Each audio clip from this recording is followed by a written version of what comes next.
Good afternoon, and this is Dr. Bones Live, and welcome to yet another great episode of...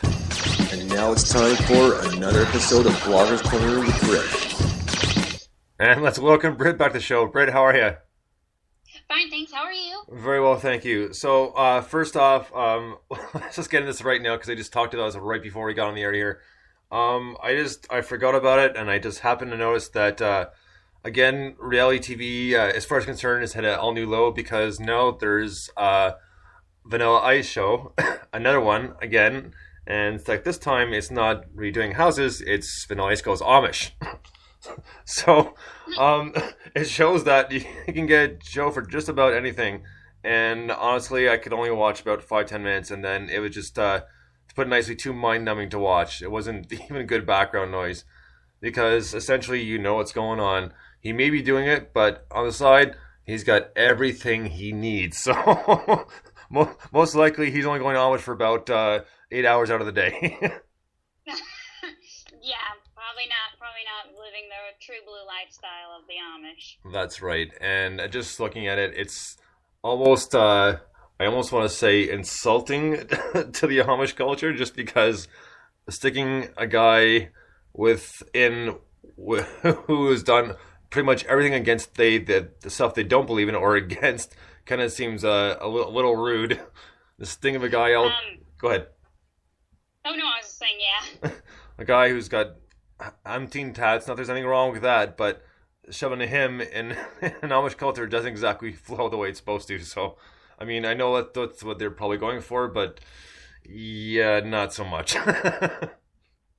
Yeah, I'd have to really speculate on the legitimacy of these people actually being Amish because I've researched the Amish culture and they're so private that I'm wondering if these are really Amish people because they tend to keep things very, isolated and private. And why they would open themselves up to do a reality show, to me, Vanilla Ice seems a little bit ridiculous. Absolutely, and then from the shows on TLC, Breaking Amish and Amish Mafia, I mean, come on, like really? Did you hear about that one? There's the one called the Amish Mafia. I have heard about that. I think I watched a little bit of it one time, and I just couldn't even believe it was pushing all credulity. I was like, no way. Yeah, it's just one of those like you can't believe it. You're looking at it's like, oh man, well, literally what they won't think of next. Oh, I just don't even want to think about. Yeah. You're right. It's kind of a scary thought in some ways because it's not a question of pushing boundaries. It's a question of essentially running out of ideas. Yeah, I think they really are running low on ideas. I just don't really it completely blows my mind. And meanwhile, all these shows about with the Amish, I get fascination with the Amish lifestyle, absolutely, but. And some of these secret closed cultures going on there, but stuff like Duck Dynasty and these very banal stuff. And then the celebrities, remember when all of them were doing reality shows? That's right. There was Go ahead. Oh, I was saying now I don't even see, they're not doing it. They've been taken over by these other, Amish or some other show with people that no one has any kind of reference for, dominating the reality circuit. Well, that's right. There's always all these DIY shows, and there's one. I wish I could remember the name of it. It was essentially like MTV's Real World, and it was pretty much a bunch of washed up or has been stars. And ironically, Vanilla Ice was on that show too. Oh my God! Yeah. Is he really? Yeah, this was about I don't know, maybe about 5 years ago. I'll try to Google a name when we put up a song later. But yeah, there was him, and there was Vince Neil from Motley Crue, and I think it was like I don't remember her real name, but Salt from Salt and Pepper, and it's like it was just. It was essentially like the Real World, just like a washed up celebrity version of it. Man, that sounds brutal. Yeah, well, when you got guys like Ron Jeremy on there, you know you've hit an all new low. So. Oh,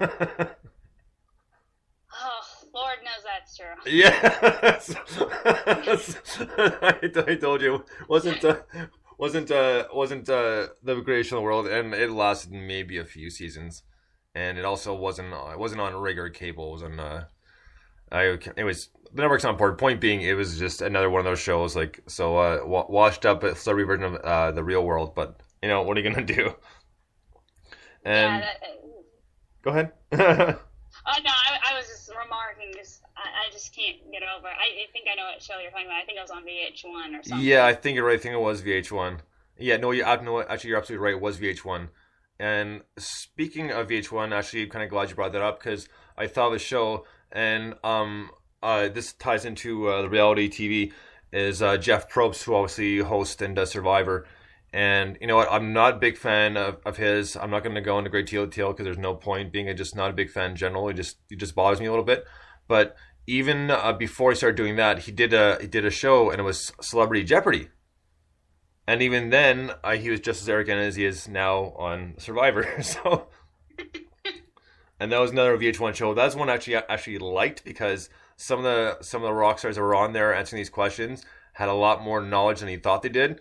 Of course, they also could have been prompted, but no, you're hoping they knew the stuff regardless of help. So, that's pretty cool. I hate I missed that one. yeah, that's got to be close to 10 years now. I'm sure they're on YouTube somewhere. I put money on they're on YouTube somewhere.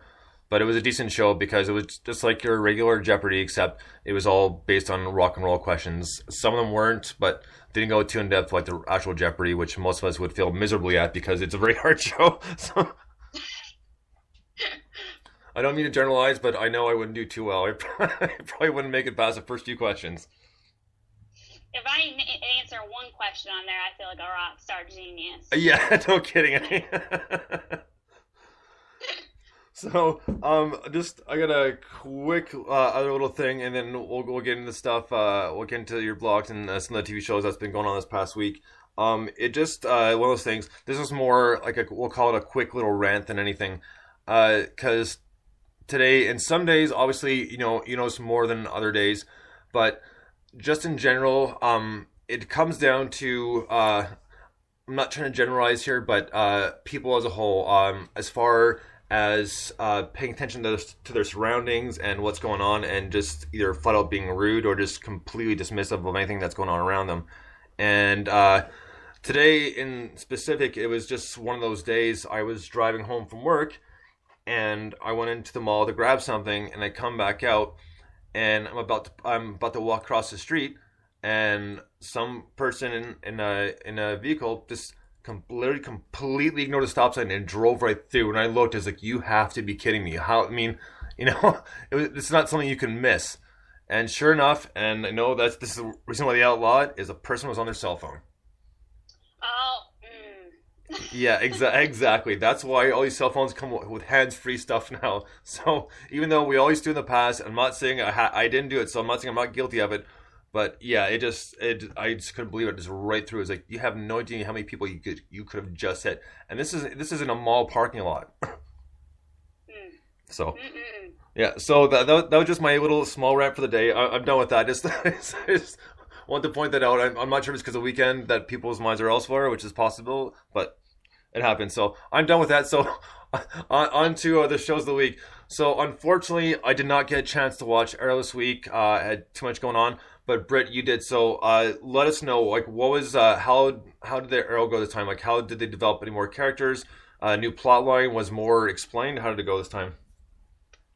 They explained more about Laurel's sister, the Black Canary, and it was giving the backstory of how she basically became the killer assassin that she is today. And the big question looming over the hour was whether or not she was going to reunite with her family, and she kind of saw the effects that they were having with her absence. And so that really that was the central focus of the episode, and her trying to come to terms with who she is and feeling a lot of guilt. And her and Arrow kind of, they didn't like come together, but it was they really trying to. He understood what she was going through and vice versa. And there were some cool little Felicity moments in there, but sadly she got overshadowed for the hour with a lot of the focus being on the Black Canary. Well, I'm sure after they get the Black Canary developed a little bit more, that they'll bring Felicity back in because otherwise, I don't think it'd be very smart move on their part, on the producer's part, to kind of shorten Felicity's parts again because obviously she's a very good comic relief and has been, even though it's been about 4 or 5 episodes, she's been a good part of it, and people are enjoying the character, and you can see it online. People have responded very very well to Felicity's character, so.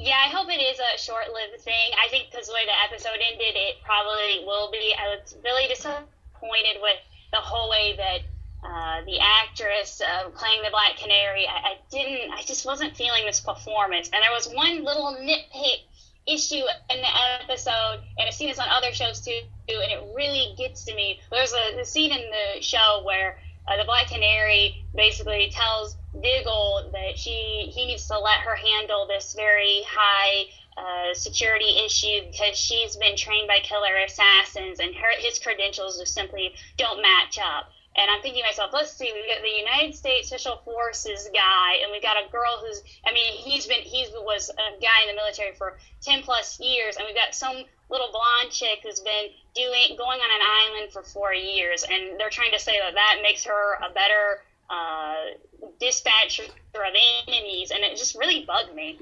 Yeah, you know what? I completely agree with that because obviously all respect to the men and women in the armed forces on both American and Canadian side, and yeah, it's almost like like not a huge but a little slap in the face because you know it's just the way it is, you know. But that's kind of good, I guess kind of a good plot line, just a little bit to kind of maybe get a little people just a little irritated, but maybe that's part of the idea behind it. You know, kind of it'll maybe bring it full circle eventually. But they're just doing this right now just to kind of get people thinking, so kind of maybe develop a bit of a different plot. So yeah, I really hope so because I know a lot of military people will watch shows like this, and to see them kind of see them, in my view, get slighted really gets me animated.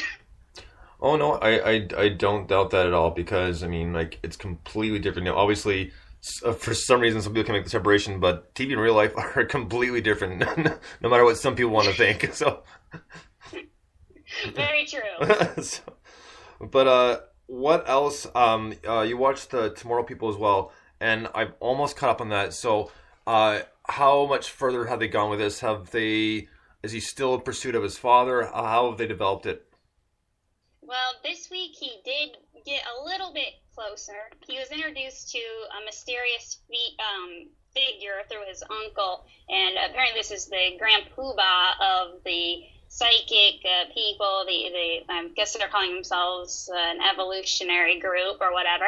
And he met them, and basically this episode was about can the Tomorrow People, let's call them that, can they be a part of both our world and the underground world? Do they have to choose? And the leader of the Tomorrow People, John, he believes that everyone should stay down, below the earth, down below the city, the underworld, if you will. Right. And so he gets challenged, and so there's kind of who's right plays out in the episode. So it was a really good episode. This show just keeps getting better for me. All right, because I saw about maybe 5 minutes of that. I've been a little busy this week, so I haven't got a chance to catch up on this stuff. And I'm glad you have to talk about this stuff. Now, quick little side note here. Correct me if I'm wrong, because I'm not 100% positive. But the main character, and this is going to tie into one of your recent blogs, wasn't he from Vampire Diaries? I believe the lead guy on the Tomorrow People. Yeah. Okay, I'm not. I don't think so. He does look a lot, because a lot of the people on the CW shows look a lot alike. He's the cousin of the Arrow guy, and I don't know. I'm not sure if he's been on Vampire Diaries or not. If he did, I did not stick with me like it should have. Okay, well, no, like I said, I may be wrong in this one. I just know recently it might not have been him, but one of the recent shows, I was pretty sure one of them came from the Vampire Diaries. So not a big deal. So the Vampire Diaries.